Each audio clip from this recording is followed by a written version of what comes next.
ನಮಸ್ಕಾರ ವೀಕ್ಷಕರೇ, ಗಣೇಶ್ ಅವರನ್ನ ಗೋಲ್ಡನ್ ಸ್ಟಾರ್ ಅಂತ ಕರಿತೀವಿ. ಆದ್ರೆ ಆ ಗೋಲ್ಡನ್ ಸ್ಟಾರ್ ಬೆಳೆದು ಬಂದ ಹಾದಿ ಎಷ್ಟು ಕಠಿಣವಾಗಿತ್ತು ಗೊತ್ತಾ? ಇವನೊಬ್ಬ ಕಾಮಿಡಿ ಆಕ್ಟರ್. ಇವನು ಹೀರೋ ಆಗಿ ಸಿನಿಮಾ ಮಾಡಿದ್ರೆ ಇವನ ಸಿನಿಮಾ ಯಾರ್ ತಾನೇ ನೋಡ್ತಾರೆ ಅಂತ ಕೆಲವೊಂದಷ್ಟು ಜನ ಆಡ್ಕೊಂಡಿದ್ರು. ಹೀರೋ ಅಂದ್ರೆ ತುಂಬಾ ಹೈಟ್ ಇರ್ಬೇಕು, ಆದ್ರೆ ಇವನು ಇರೋದೇ 3 ಅಡಿ ಅಂತ ತುಂಬಾ ಜನ ಅಪಹಾಸ್ಯವನ್ನ ಮಾಡಿದ್ರು. ಮತ್ತೆ ಗಣೇಶ್ ಅವರಿಗೆ, ಶಿಲ್ಪಾ ಗಣೇಶ್ ಅವರನ್ನ ಮದುವೆ ಆಗೋಕೆ ಇಷ್ಟ ಇಲ್ಲದೆ ಇದ್ರು ಗಣೇಶ್ ಅವರಿಗೆ ಬೆದರಿಕೆ ಹಾಕಿ ಬಲವಂತವಾಗಿ ಮದುವೆ ಮಾಡಿದ್ರ. ಈ ರೀತಿ ಗಣೇಶ್ ಅವರ ಬಗ್ಗೆ ನಿಮ್ಗೆ ಗೊತ್ತಿಲ್ಲದೆ ಇರುವಂತಹ ಅನೇಕ ವಿಷಯಗಳನ್ನ ಇವತ್ತು ನಿಮ್ಮ ಜೊತೆ ಹಂಚ್ಕೊಳ್ತಾ ಇದ್ದೀನಿ. ಮೊದಲನೇದಾಗಿ ಗಣೇಶ್ ಅವರ ಪೂರ್ತಿ ಹೆಸರು ಗಣೇಶ್ ಕಿಶನ್. ಇವರು 2 ಜುಲೈ 1980 ನೆಲಮಂಗಲ ತಾಲೂಕಿನ ಅಡಕಮಾರನಹಳ್ಳಿಯಲ್ಲಿ ಜನಿಸ್ತಾರೆ. ಅವರ ತಂದೆ ಕಿಶನ್ ಅವರು ಮೂಲತಃ ನೇಪಾಳದವರಾಗಿದ್ರು.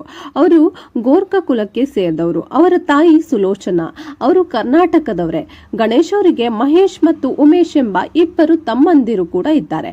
ಅವರಲ್ಲಿ ಉಮೇಶ್ ಅವರು 2015ರಲ್ಲಿ ನಮಕ್ ಹರಾಮ್ ಎಂಬ ಸಿನಿಮಾ ತೆಗಿತಾರೆ. ಆದ್ರೆ ಆ ಸಿನಿಮಾ ಥಿಯೇಟರ್ಗಳಲ್ಲಿ ಚೆನ್ನಾಗಿ ಓಡೋದಿಲ್ಲ.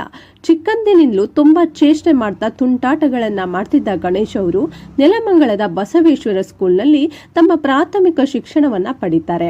ಅವರು ಅವರ ಸ್ಕೂಲ್ನಲ್ಲಿ ಸ್ನೇಹಿತರ ಜೊತೆ ತರಲೆ ಮಾಡ್ತಾ ಚೇಷ್ಟೆ ಮಾಡ್ತಿದ್ರಿಂದ ಶಿಕ್ಷಕರ ಹತ್ತಿರ ಯಾವಾಗ್ಲೂ ಬೈಸ್ಕೊಂಡು ಕ್ಲಾಸ್ ರೂಮ್ ನಲ್ಲಿ ಹೊರಗಡೆ ನಿಂತ್ಕೊಳ್ಳೋ ಹಾಗೆ ಮಾಡ್ಕೊಳ್ತಿದ್ರಂತೆ. ಅದೇ ರೀತಿ ಶಾಲೆಯಲ್ಲಿ ಕಲೆ ಮತ್ತು ಸಾಂಸ್ಕೃತಿಕ ಚಟುವಟಿಕೆಯಲ್ಲಿ ಎಲ್ಲರಿಗಿಂತ ಮುಂದೆ ಇರ್ತಾರೆ. ಶಿಕ್ಷಕರ ನೆಚ್ಚಿನ ವಿದ್ಯಾರ್ಥಿ ಕೂಡ ಆಗಿದ್ರಂತೆ. ಇನ್ನೊಂದೇನಂದ್ರೆ, ಆಗಿನ ಸಮಯದಲ್ಲಿ ಗಣೇಶ್ ಅವರು ಯಾವುದೇ ಮದುವೆ ನಡೀತಿದ್ರು, ಏನೇ ಫಂಕ್ಷನ್ ಆಗ್ತಿದ್ರು, ಅಲ್ಲಿಗೆ ಹೋಗಿ ಡ್ಯಾನ್ಸ್ ಮಾಡ್ತಿದ್ರಂತೆ. ಯಾಕಂದ್ರೆ ತಮ್ಮಂತ ಮಿಡಲ್ ಕ್ಲಾಸ್ ಫ್ಯಾಮಿಲಿಯವರು ನಮ್ಮಲ್ಲಿರೋ ಟ್ಯಾಲೆಂಟ್ ಅನ್ನ ತೋರಿಸ್ಕೊಳ್ಳೋದಕ್ಕೆ ಯಾವುದೇ ಜಾಗ ಆಗಿದ್ರು ಸರಿ, ರೆಡಿ ಆಗಿರ್ತೀವಿ ಅಂತ ಸ್ವತಃ ಗಣೇಶ್ ಅವರೇ ಹೇಳ್ಕೊಂಡಿದ್ರು. ನಂತರ ಅವರ ವಿದ್ಯಾಭ್ಯಾಸ ಮುಗಿದ ಮೇಲೆ ನಾನು ಸಿನಿಮಾಗಳಲ್ಲಿ ನಟಿಸಬೇಕು ಅಂತ ಆಸೆ ಇಟ್ಕೊಂಡಿದ್ರು. ಆದ್ರೆ ಸಿನಿಮಾದಲ್ಲಿ ನಟಿಸಬೇಕು ಅಂದ್ರೆ ಹೇಗೆ ಅವಕಾಶ ಪಡ್ಕೋಬೇಕು, ಯಾರ ಹತ್ರ ಹೋಗ್ಬೇಕು ಅಂತ ಗೊತ್ತಿರ್ಲಿಲ್ಲ. ಆದ್ರೂ ಜೇಬಲ್ಲಿ 40 ರೂಪಾಯಿ ಇಟ್ಕೊಂಡು ಬೆಂಗಳೂರಿಗೆ ಬರ್ತಾರೆ. 5 ರಿಂದ 6 ಲಕ್ಷ ಹಣ ಸಂಪಾದಿಸಿ ಒಂದು ಮನೆ ಕಟ್ಟಿಸಿದ್ರೆ ಸಾಕು ಅಂತ ಅನ್ಕೊಂಡಿರ್ತಾರೆ. ಆಗ ಗಣೇಶ್ ಅವರಿಗೆ ವೀರಮಾದೇಗೌಡರ ಪರಿಚಯ ಆಗತ್ತೆ. ಅವರು ನೀನು ಆದರ್ಶ ಫಿಲ್ಮ್ ಇನ್ಸ್ಟಿಟ್ಯೂಟ್ಗೆ ಸೇರ್ಕೋ ಅಂತ ಹೇಳಿದ್ರು. ಅದರಿಂದ ಗಣೇಶ್ ಅವರು ಆದರ್ಶ ಫಿಲ್ಮ್ ಇನ್ಸ್ಟಿಟ್ಯೂಟ್ ನಲ್ಲಿ ಆಕ್ಟಿಂಗ್ ಕ್ಲಾಸ್ಗೆ ಸೇರ್ಕೊಳ್ಳೋದಕ್ಕೆ ಫೀಸ್ ಎಷ್ಟು ಅಂತ ಕೇಳಿದಾಗ 4,500 ಅಂತ ಹೇಳ್ತಾರೆ. ಆಗ ಗಣೇಶ್ ಅವರು ಅಷ್ಟೊಂದು ಹಣ ನನ್ನ ಹತ್ರ ಇಲ್ವಲ್ಲ ಅಂತ ಅನ್ಕೊಂಡು ಫೀಸ್ ಅನ್ನ ಇನ್ಸ್ಟಾಲ್ಮೆಂಟ್ ನಲ್ಲಿ ಕಟ್ಟಬಹುದಾ ಅಂತ ಕೇಳ್ತಾರೆ. ಅದಕ್ಕೆ ಅವರು ಇಲ್ಲ, ಪೂರ್ತಿ ಹಣವನ್ನ ಒಂದೇ ಸರಿ ಕಟ್ಟಬೇಕು ಅಂತ ಹೇಳ್ತಾರೆ. ಆಗ ಗಣೇಶ್ ಅವರಿಗೆ ಆಕ್ಟಿಂಗ್ ಕ್ಲಾಸ್ಗೆ ಸೇರ್ಕೊಳ್ಳೋದಕ್ಕೆ ವೀರಮಾದೇಗೌಡರು ಹಣ ಸಹಾಯ ಮಾಡ್ತಾರೆ. ನಂತರ ಗಣೇಶ್ ಅವರು ಯದ್ವಾ ತದ್ವಾ, ಪಾಪ ಪಾಂಡು ಈ ರೀತಿ ಕಾಮಿಡಿ ಧಾರಾವಾಹಿಗಳಲ್ಲಿ ನಟಿಸ್ತಾ ಬರ್ತಾರೆ. ಗಣೇಶ್ ಅವರು ಮೊದಲನೇ ಬಾರಿಗೆ ಗುಟ್ಟು ಎಂಬ ಕಿರುಚಿತ್ರದಲ್ಲಿ ನಾಯಕ ನಟನಾಗಿ ಪಾತ್ರ ಮಾಡ್ತಾರೆ. ಆ ಕಿರುಚಿತ್ರ ಡಿಡಿ ಚಂದನ ವಾಹಿನಿಯಲ್ಲಿ ಪ್ರಸಾರ ಆಗ್ತಿದ್ದಾಗ ಗಣೇಶ್ ಅವರು ತನ್ನ ತಾಯಿಗೆ ಕರೆ ಮಾಡಿ ನಾನು ನಟಿಸಿದ ಟೆಲಿಫಿಲ್ಮ್ ಟಿವಿಯಲ್ಲಿ ಬರ್ತಿದೆ ಅಂತ ಹೇಳಿದಾಗ ಅದನ್ನ ಕಂಡಂತಹ ಗಣೇಶ್ ಅವರ ತಾಯಿಗೆ ನನ್ನ ಮಗ ಜೀವನದಲ್ಲಿ ಏನಾದ್ರೂ ಸಾಧನೆ ಮಾಡ್ತಾನೆ ಅಂತ ಅನಿಸ್ತಂತೆ. ಗಣೇಶ್ ಅವರು ಸಿನಿಮಾ ರಂಗಕ್ಕೆ ಬರೋದಕ್ಕಿಂತ ಮುಂಚೆ ಕೋಳಿ ಫಾರ್ಮ್ ನಲ್ಲಿ ಮತ್ತೆ ಶೂ ಅಂಗಡಿಗಳಲ್ಲಿ ಕೆಲಸ ಮಾಡ್ತಿದ್ರು. ಹಾಗೆ ಉದಯ ಟಿವಿಯಲ್ಲಿ ಪ್ರಸಾರ ಆಗ್ತಿದ್ದಂತಹ ಕಾಮಿಡಿ ಟೈಮ್ ಶೋ ನಲ್ಲಿ ನಡ್ಸ್ಕೊಡೋದಕ್ಕೂ ಮೊದಲು ರವಿಶಂಕರ್ ಅವರಿಗೆ ಆಫರ್ ಬಂದಿತ್ತು. ಆದ್ರೆ ರವಿಶಂಕರ್ ಅವರು ಬೇರೆ ಶೂಟಿಂಗ್ ಗಳಲ್ಲಿ ಬ್ಯುಸಿ ಇದ್ದ ಕಾರಣಕ್ಕೆ ಗಣೇಶ್ ಅವರಿಗೆ ಕಾಮಿಡಿ ಟೈಮ್ ಶೋನ ನಡೆಸ್ಕೊಡೋದಕ್ಕೆ ಆಫರ್ ಬರುತ್ತೆ.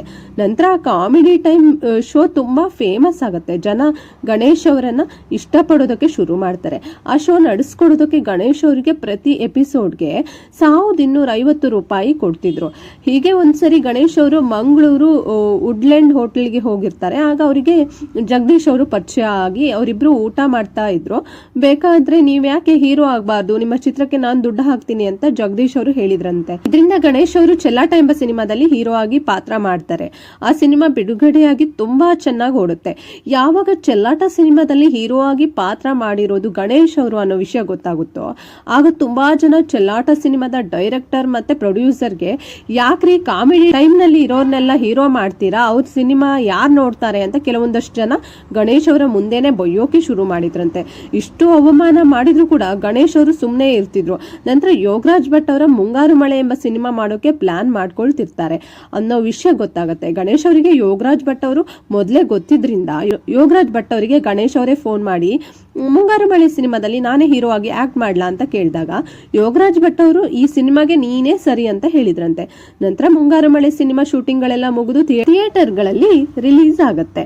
ಆ ಸಿನಿಮಾ ರಿಲೀಸ್ ಆಗಿದ್ದೇ ತಡ ಅದು ಬ್ಲಾಕ್ ಬಸ್ಟರ್ ಹಿಟ್ ಆಗುತ್ತೆ. ಆ ಥಿಯೇಟರ್ ಗಳಲ್ಲಿ ಓಡ್ತಿರ್ಬೇಕಾದ್ರೆ ಬೇರೆ ಸಿನಿಮಾ ಏನಾದ್ರು ರಿಲೀಸ್ ಆದ್ರೆ ಮುಂಗಾರು ಮಳೆ ಸಿನಿಮಾ ಮುಂದೆ ಬೇರೆ ಸಿನಿಮಾ ಪಕ್ಕಾ ಫ್ಲಾಪ್ ಆಗುತ್ತೆ ಅಂತ ಅನಿಸುವಷ್ಟರ ಮಟ್ಟಿಗೆ ಆ ಸಿನಿಮಾ ಸದ್ದು ಮಾಡಿತ್ತು. ಇವರು ಹೈಟೇ ಇಲ್ಲ, ಇವರ ಸಿನಿಮಾನ ಯಾರ್ ತಾನೇ ನೋಡ್ತಾರೆ ಅಂತ ಅನ್ಕೊಂಡಿದ್ದಂತಹ ದೊಡ್ಡ ದೊಡ್ಡ ಹೀರೋಗಳೇ ಗಣೇಶ್ ಅಂದ್ರೆ ಯಾರು ಅಂತ ತಿಳ್ಕೊಳ್ಳೋ ಹಾಗೆ ಮಾಡಿತ್ತು ಆ ಸಿನಿಮಾ. ಆ ಸಿನಿಮಾದ ನಂತರ ಗಣೇಶ್ ಹಿಂದಿರುಗಿ ನೋಡ್ಲೇ ಇಲ್ಲ. ಹಲವಾರು ಸಿನಿಮಾ ಮಾಡ್ತಾರೆ, ಒಂದರ ನಂತರ ಮತ್ತೊಂದು ಸಿನಿಮಾಗಳನ್ನ ಕೊಡ್ತಾ ಗೋಲ್ಡನ್ ಸ್ಟಾರ್ ಅಂತ ಹೆಸರು ಪಡ್ಕೊಂಡ್ರು. ಇದರ ನಡುವೆ ಗಣೇಶ್ ಅವರ ಬಗ್ಗೆ ಒಂದು ಸುದ್ದಿ ಹರಿದಾಡುತ್ತೆ. ಅದೇನಂದ್ರೆ ಗಣೇಶ್ ಅವರಿಗೆ ಶಿಲ್ಪಾ ಅವರನ್ನ ಮದುವೆ ಆಗೋಕೆ ಇಷ್ಟ ಇಲ್ಲದೆ ಇದ್ರು ಕೂಡ ರವಿ ಪೂಜಾರಿ ಅವರಿಗೆ ಹಣ ಕೊಟ್ಟು ಗಣೇಶ್ ಅವರಿಗೆ ಬೆದರಿಕೆ ಹಾಕಿಸಿ ಬಲವಂತವಾಗಿ ಮದುವೆ ಮಾಡಲಾಯಿತು ಅಂತ ಚರ್ಚೆಗಳು ಶುರುವಾಗುತ್ತೆ. ಆದ್ರೆ ಇದೆಲ್ಲವೂ ಕೂಡ ಸುಳ್ಳು ಸುದ್ದಿಗಳು. ಯಾಕಂದ್ರೆ ಗಣೇಶ್ ಅವರು ಕಾಮಿಡಿ ಟೈಮ್ ಶೋನ ನಡೆಸ್ಕೊಡ್ಬೇಕಾದ್ರೇನೆ ಶಿಲ್ಪಾ ಅವರ ಪರಿಚಯ ಆಗಿತ್ತು.